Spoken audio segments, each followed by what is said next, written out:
সংগ্রামী সহযোদ্ধাবৃন্দ, আপনারা কেমন আছেন?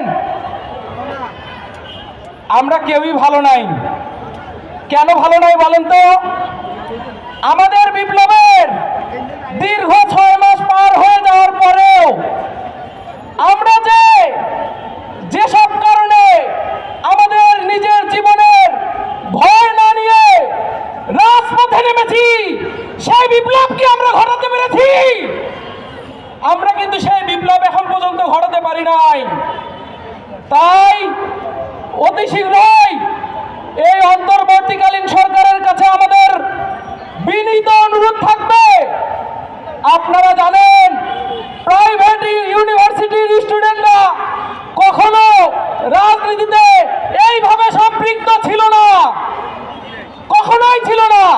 যখন আমরা দেখেছি ঢাকা বিশ্ববিদ্যালয়ের হল ভ্যাকেন্ট করে দেওয়া হয়েছে, আমাদের ভাইদেরকে রাত 2টা নয় 3টা নয় ভোরের দিকে বের করে দেওয়া হয়েছে, তখন আমরা রাজপথে নেমে এসেছি।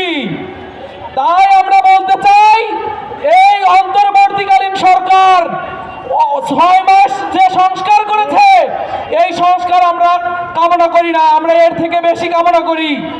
আমরা এই সরকারের প্রতি আহ্বান জানাবো, অতি শীঘ্রই বিডিআর হত্যা মামলার বিচার করতে হবে।